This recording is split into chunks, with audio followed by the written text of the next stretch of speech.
Welcome students, this is Varun sir and today we are going to study class 9 geography chapter number 1 Earth as a planet. Okay, and within 30 minutes I am going to complete the whole chapter for you. जितने chapters के main points हैं, chapter किस चीज़ के बारे में है, हमको क्या क्या पढ़ना है, क्या नहीं पढ़ना है, क्या main topics है, सब आपको clear हो जाएगा. Okay, तो let's start without further ado. शुरू करते हैं.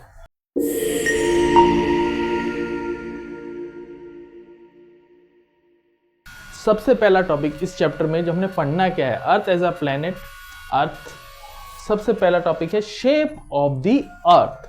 अर्थ का शेप कैसा है, अर्थ गोल है कि चपटा है, इसको लेके डिस्कशन. और एंशिएंट टाइम से ही इन सब चीजों को लेके डिस्कशन चली है. पहले अर्थ की शेप को लेके कि रेक्टेंगुलर है, फ्लैट है, ओवल है, क्या शेप है. So from the very beginning, okay, from the ancient times it has been discussed that what is the shape of the earth. हाँ, तो जो एस्ट्रोनॉमर्स थे, देखो कॉमन मैन को तो सब समय लगा कि अभी यार तो प्लेन है, सामने से देखते हैं तो प्लेन नहीं होता तो हम गोल में घूम जाते हैं या कुछ. बट जो अबव द लीग लोग होते हैं ना, मैथमेटिशियंस, वो उस समय से ही सोच रहे थे इसको लेके shape of the earth.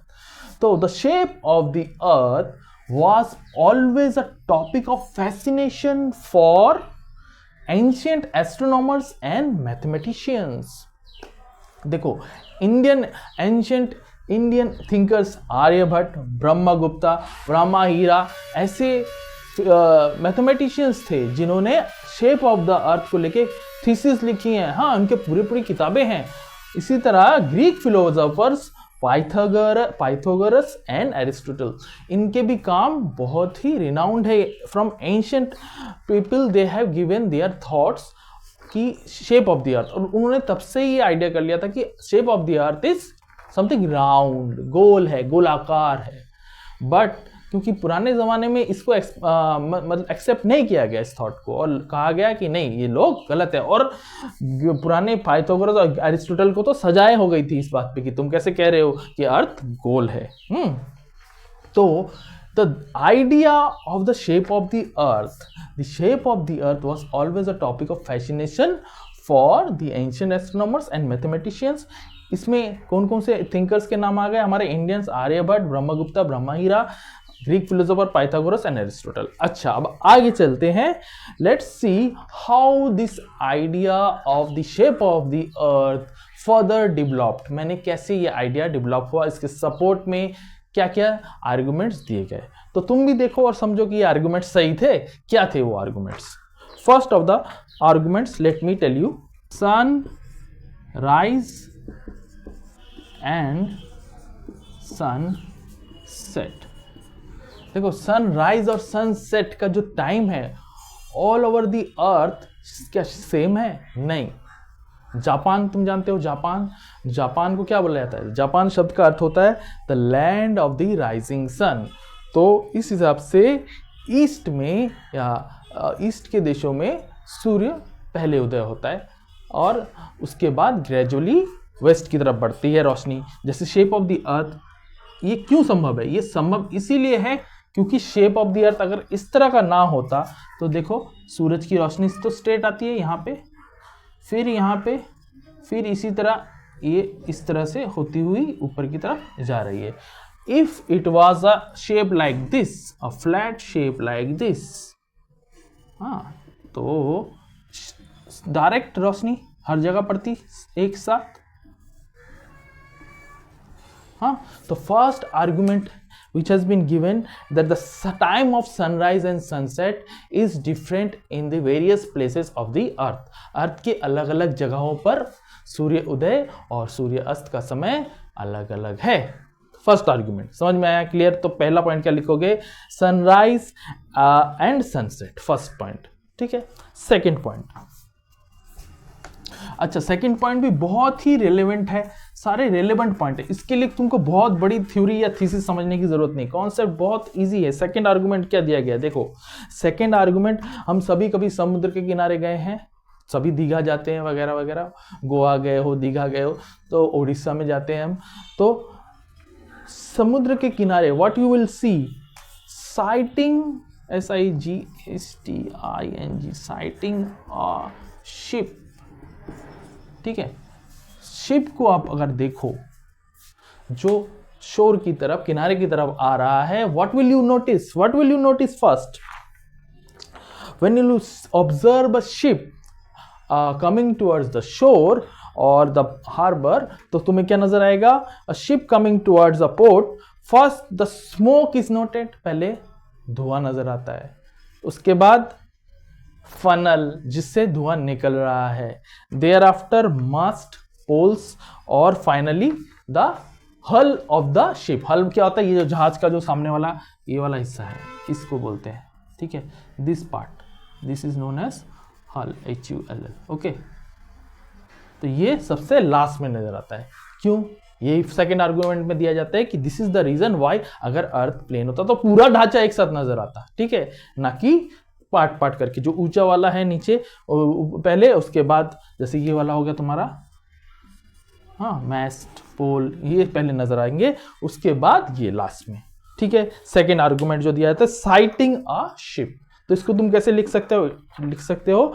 If we observe a ship coming towards a port, first the smoke is noted, then funnel, mast, and finally the hull, HULL. Okay, the third argument में आते हैं। चलो, the third argument क्या है हमारा? the lunar eclipse,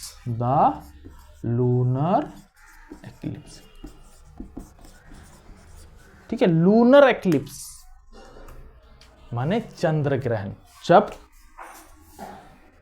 चंद्रमा पे सूरज की परछाई गिरती है ग्रहण के समय।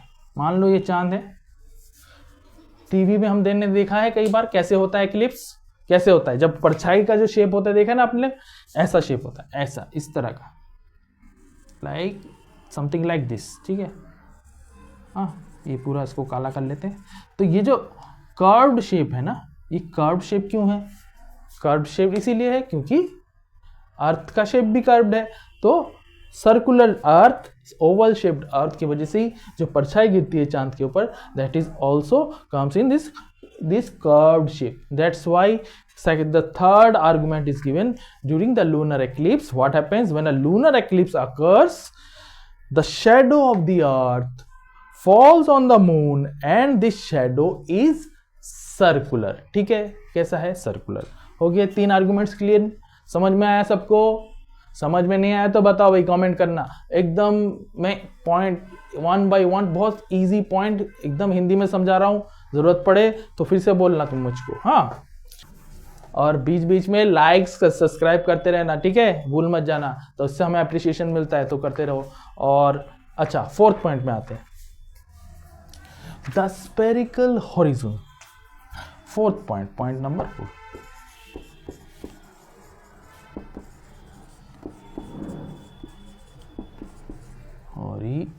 हॉरिजॉन। अच्छा, स्पेरिकल हॉरिजॉन से क्या मतलब है? क्षितिज, हिंदी में बोलते हैं क्षितिज। तो अर्थ किसी बहुत बड़े खुले जगह में जाने पर या समुद्र के किनारे जाने पर जो एंड हमको नजर आता है, वो एंड कैसा नजर आता है? जहां पे लगता है आसमान और जमीन मिल रही है, वो जगह कैसी नजर आती है? गोल, सर्कुलर, है ना, राउंड। हाँ, तो इसके लिए भी हम कह सकते हैं द कर्वेचर, वो कर्व होता है, बहुत बड़ा कर्व, तुमने देखा होगा समुद्र के किनारे स्पेशली। हाँ, तो या गांव खेड़े में चले जाओ, if you go to a village area जहाँ पे ओपननेस होते हैं, वास्ट एरियाज होते हैं, there also you will see, you will observe the curve, जहाँ से धरती और आसमान मिलते हैं, वो क्षितिज, वहाँ पे ऐसा लगता है कि ये कर्व फॉर्म में है। ठीक है, देखना, the curvature of the horizon appears to be a curve and object disappear over the horizon. ठीक है, और बहुत दूर जाने के बाद हॉरिजॉन के बाद कुछ पढ़ाई में दिखाई नहीं देता है। तो this is also the next 4th argument which says why supports the argument why earth is circular और स्पेरिकल, स्पेशली। हाँ, स्पेरिकल क्यों है? अच्छा, 5th आर्गुमेंट में हम चलते हैं। 5th आर्गुमेंट है द बेडफोर्ड, ये थोड़ा देखना, ये समझ लेना, the Bedford experiment. This experiment took place around a century back. England में हुआ था ये एक्सपेरिमेंट, हाँ, बेडफोर्ड कैनाल के ऊपर, ठीक है। क्या हुआ, व्हाट हैपेंड, अच्छा मैं तुम्हें दिखाऊं, let me show what was Bedford. ऐसा समझ लो, this is the surface of the canal, इसके ऊपर पोल्स लगाए गए सेम हाइट के, ओके, ए ऐसी ऐसे हाइट में, ठीक है। अराउंड 5 किलोमीटर्स का डिस्टेंस था, between 5 kilometre of gap was there between this pole, okay. दो पोल के बीच का गैप कितना था, 5 km, ठीक है, 5 किलोमीटर का गैप। एंड नाउ एक टेलीस्कोप की मदद से, ठीक है, टेलीस्कोप की मदद से इट हैज़ बीन सीन, यहाँ से देखा गया, ठीक है, एक आदमी ने ऑब्जर्व किया कि भैया क्या दिखता है, हाँ, कि और इस पोल के ऊपर pole number A, pole B and pole C, तो line, as you know, the rectilinear propagation of light, which means that light travels in a straight direction, तो लाइट तो हमेशा सीधी दिशा में जाएगी। अगर अर्थ फ्लैट है तो ये लाइट, ये दिशा, ये पोल भी इसके समान में आ जाना था, बट क्या होता है, ये पोल, जो पोल बी है वो बीच में अड़ जाता है, जिसकी वजह से ये प्रूव होता है कि there is a curvature, okay. And the bottom, the surface of the canal has been used as the bottom, ठीक है।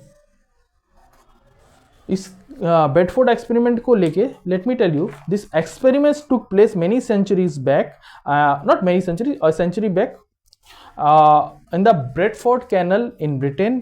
3 poles were fixed at interval of about 5 kilometers and the middle pole appeared higher, ठीक है, इतना लिख दोगे तो चलेगा, middle pole appeared higher which shows that the earth, curvature of the earth.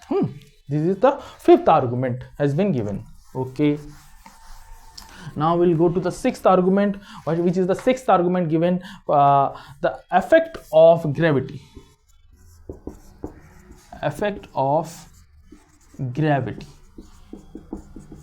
6th point, क्या है ये पॉइंट, किसी भी चीज को अर्थ में कोई भी ऑब्जेक्ट है, उसको नॉर्थ पोल में ले जाओ, साउथ पोल में ले जाओ, इक्वेटर के पास ले जाओ, wherever you take it, the mass, the weight of that object will almost remain same. This shows, this is only possible कि जो मास का जो ग्रेविटेशन पुल है ऑलवेज सेम रहता है, तो उसका वेट भी सेम रहता है. That is what this point says.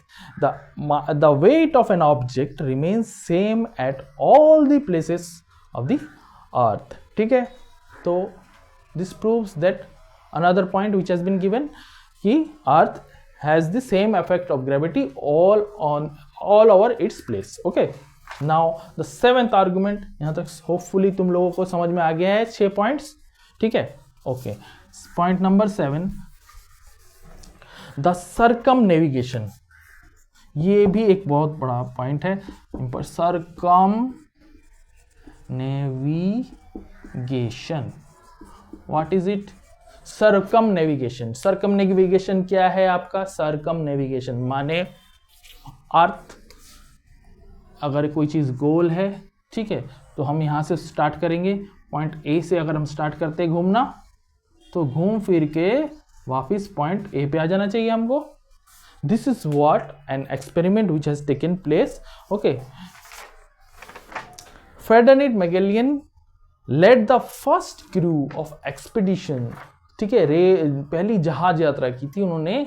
बहुत ही चैलेंजिंग था, ये कोई मजाक नहीं था. उस समय कोई किसी को जानता ही नहीं था कि मतलब अर्थ के सही में क्या अर्थ राउंड है, किसी को कुछ पता नहीं था. सच में उनको कोई दिशा थी, कोई कंपास नहीं था उनके पास इस तरह का जो उनको श्योर रास्ता बताए.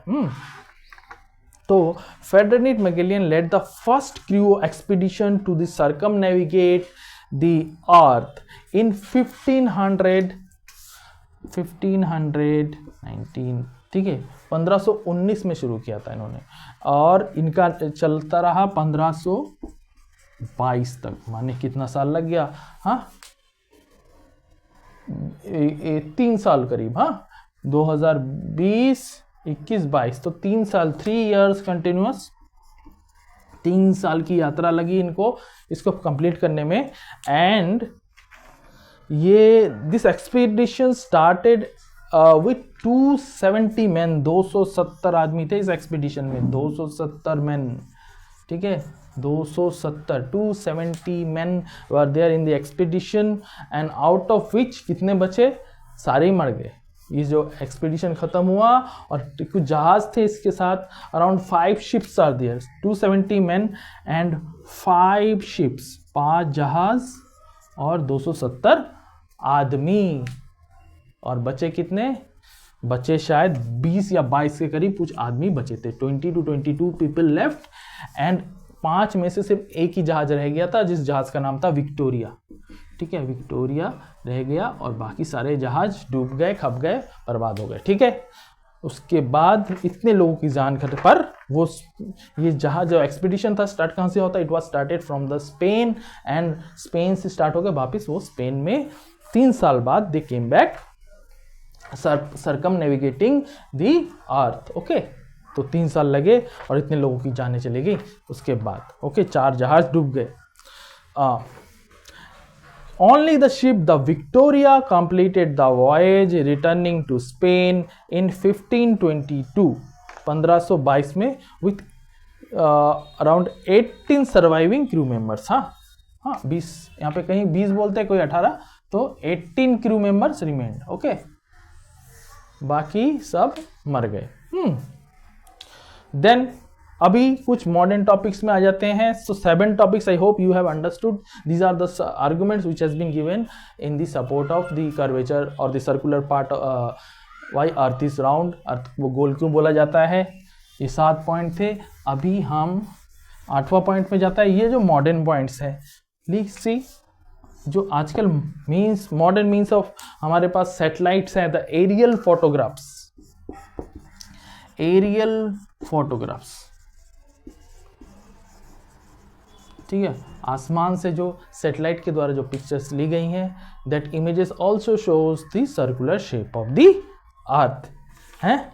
एंड उसके बाद एक पॉइंट नंबर 9, एरियल फोटोग्राफ समझ में आ गया तुम लोगों को। Flat the shape of the earth, shape of the अर्थ को क्या कहा गया, फ्लैटेंड एट द पोल्स। ये जो अर्थ है, ये जो ऊपर की तरफ से थोड़ा फ्लैट है और साइड की तरफ से थोड़ा ऐसा है, ठीक है, फ्लैटेंड एट द पोल्स। ये पोल्स है नॉर्थ, ये साउथ, ये दोनों जगह से ये थोड़ा सा चपटा है और यहाँ से थोड़ा बल्ज है, though it is not noticeable. हाँ, इक्वेटर के पास, इक्वेटर के पास से थोड़ा बल्ज है, okay. This is the actual shape, it has been said. And the equator the length is around कितना है, जब इक्वेटर से लेके जो यहाँ से यहाँ तक इसकी जो पूरा इसका डायमीटर है, ये कितना है, 12,756, 12,756 is the diameter around the equator and from the north pole to south pole, यहाँ से यहाँ तक इसकी है लेंथ है 12,704 किलोमीटर, ओके। तो देयर इज अराउंड 42 किलोमीटर का डिफरेंस है, okay. This is the difference which you can see in the between the equator and the north pole, the diameter difference, okay. Now the earth and this shape of the earth is literally is called geoid.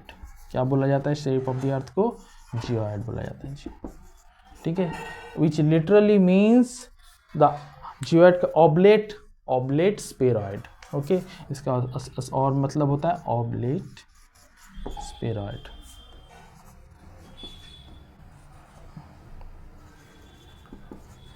ठीक है। तो geoid, these are the points which has been given in the support which says earth is a spherical in shape, it is a geoid. तो these are the 9 arguments which has been given. I hope तुम सबको समझ में आ गया है। तो अगर समझ में आ गया तो सर कॉपी और पेन निकालो और नोट्स कर लो सारे पॉइंट्स और हमेशा इनको रिवाइज करते रहना। और कुछ भी अगर तुम्हें डाउट है तो give in return, right in comment box, और सब्सक्राइब और लाइक करना मत भूलना है, ठीक है। सब्सक्राइब और लाइक करने से हमको और अप्रिशिएशन मिलता है, हमको जोश मिलता है काम करने का, ठीक है। तो please like, do subscribe, okay. And I hope तुमको चैप्टर समझ में आ गया है। नेक्स्ट पार्ट में we will do the second part of it. The shape of the earth हमने कर लिया है। The earth is a unique planet, why earth is called a unique planet, उसको पढ़ेंगे, ठीक है। वो और भी आसान है। तो फर्स्ट चैप्टर होपफुली ये आधा चैप्टर हमारा कंप्लीट हो गया। And in the next video I am going to do why earth is called the unique planet, okay. Thank you students.